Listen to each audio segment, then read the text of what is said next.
globalization? First of all, what is it? You know, I mean, globalization, used neutrally, globalization just means international integration.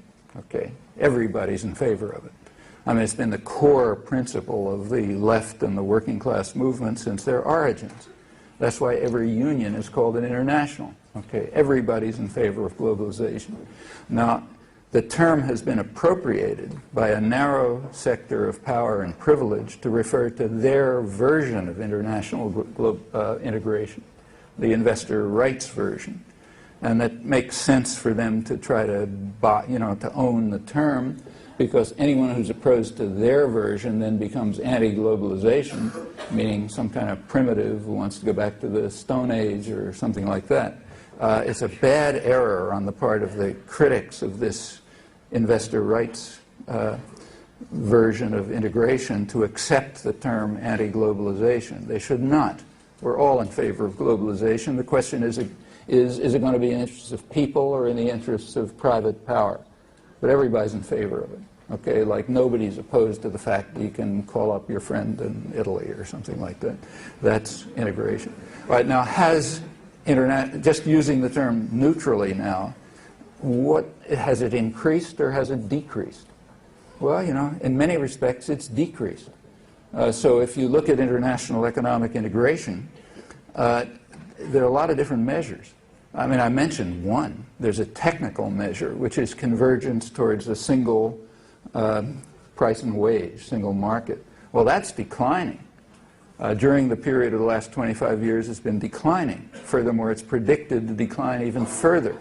Okay, so the investor rights version of globalization is predicted by its advocates to lead to less globalization in the technical sense. More globalization in their sense means they have control more of the wealth and power in the world. So that's one question. Take what Adam Smith meant by it. Okay, you're supposed to love Adam Smith. The core of free trade, according to Adam Smith, is what he called free circulation of labor, meaning people can go wherever they want. If you don't have that, you can't begin to talk about free trade. Well, if we measure that, what's happened to globalization? Well, it turns out the peak period was about over a century ago. Relative to population, the ability of people to move around was higher then than it's ever been since. Not for pretty reasons, incidentally. I don't mean that the reasons were nice. The reasons were that people who were fleeing the horrors of the Industrial Revolution in Europe could come to the United States and massacre the population and take over their lands. Okay, like it wasn't a pretty reason. But the fact, just in terms of movement of people across borders, is that it was higher then than it is now. I mean, that's why my parents didn't end up in a gas chamber, okay, because there was a lot of globalization in the sense of movement across borders. That's declined. And in fact, what has increased, on the other hand, by other measures, globalization has increased very fast, like movement of capital. So increase of capital flow across borders has just escalated astronomically in the last 25 years. Many international economists, mainstream ones, conclude that that's a substantial part of the reason why the performance of the international economy has been so poor in the last 25 years, and it has. By almost every macroeconomic measure, the performance of the economy is worse in the past 25 years than it was in the preceding 25 years, considerably. The period that's called globalization, the last 25 years, has seen a decline in just about everything. Rate of growth, rate of investment, even the rate of growth of trade has declined in the last 25 years. And a lot of economists attribute that to the increased financial volatility, the huge increase in capital flows across borders. In fact, this period of globalization, what's called globalization, past 25 years, was really initiated by the breakdown of capital controls. The Bretton Woods system, the preceding 25 years, was based on control of capital movements. You know, the countries could control capital movements, and currencies were regulated relative to one another within a pretty narrow band, which cut back speculation. And that was a period of huge growth. The period since has been much worse. So by that measure, freedom of movement of, say, speculative speculation against currencies, that kind of thing, capital flow, foreign exchange movement, that's just escalated enormously. So by that measure, there's more globalization. You measure by people, less globalization. By capital movement, more globalization. In fact, you see it very dramatically in the U.S.-Mexico relation. So the U.S.-Mexico border is, of course, an artificial border, like just about every border. It was established by conquest. Okay, U.S. conquered half of Mexico. That gives you the border. That's been a very porous border throughout history. People go up and back pretty freely in both directions for all kinds of reasons. It was militarized in 1994 under Clinton's Operation Gatekeeper. It was militarized in order to stop the movement of people across the border. That is, to cut back international integration. Why in 1994? Well, because that was the year when NAFTA was initiated. NAFTA is claimed to be something that increases integration between Mexico and the United States, but not people. Measured by people, it cuts back the flow. That's why you had to militarize the border. Why did they want to militarize the border? Well, because what they predicted in Mexico is what's called an economic miracle from NAFTA, which means a disaster for most of the population. What was predicted was that the effect of NAFTA on Mexico would be a devastating blow to the majority of the population, which has indeed happened. Wages have dropped precipitously, hundreds of thousands of people driven off the land. Investment has declined, though foreign investment has increased.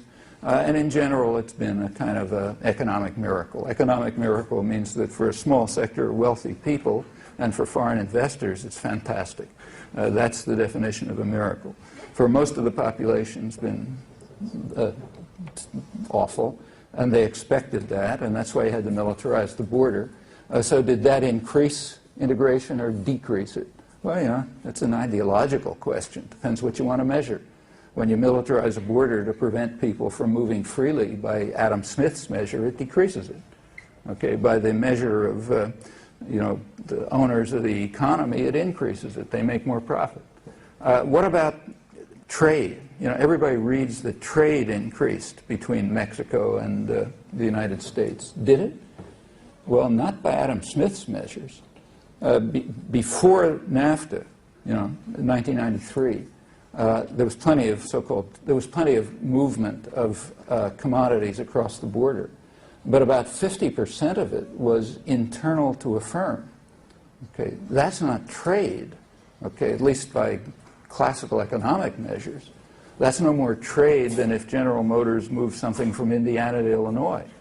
You know, if internal to a totalitarian institution, a command economy, you move something and it happens across a border, that's not trade in any meaningful sense. Well, it was 50% before NAFTA, now it's about 66%. So what about actual trade, trade in some meaningful sense? Well, nobody's measured it, but I wouldn't be surprised if it's declined. We don't know that it's even grown, even as fast as it was growing before.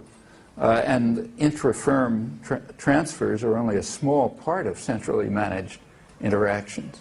There's also what are called strategic alliances, like IBM and Toshiba make some deal. Or there's what's called outsourcing, when a corporation uses some small non-unionized outfit somewhere to make things very cheaply, and they don't have to worry about wages and benefits, but they control it. And if it happens to cross borders, that's still centrally managed. Well, there haven't been any really careful analyses that I'm aware of, but the few studies that have been done, one by, I think, Brookings Institution, estimated that around 70% of cross-border interactions are probably centrally managed in one fashion or another, intra-firm or strategic alliances or outsourcing or other devices. Actually, you could only get answers to this, one, if anybody studied it, and nobody studies it, and two, if you could get into it's the old question, the former question, if you could get into the internal workings of the totalitarian institutions that are running it, the command economies that are running it. But these estimates are probably somewhere in the right ballpark, which means that very little of what's going on across borders is trade in any serious sense. Some things have definitely declined, like movement of people. In the case of NAFTA, not just by accident, by militarizing the border. Just a day or two ago, Bush announced further militarization of the border. That's cutting back international integration. I mean, the pretext is drugs, but that's pretext for anything. So you just can't answer these questions simply about globalization. There's just too many different ways of looking at it. If you look at it from the point of view of people's interests, it looks very different than if you look at it from the point of view of investors' interests. Just totally different.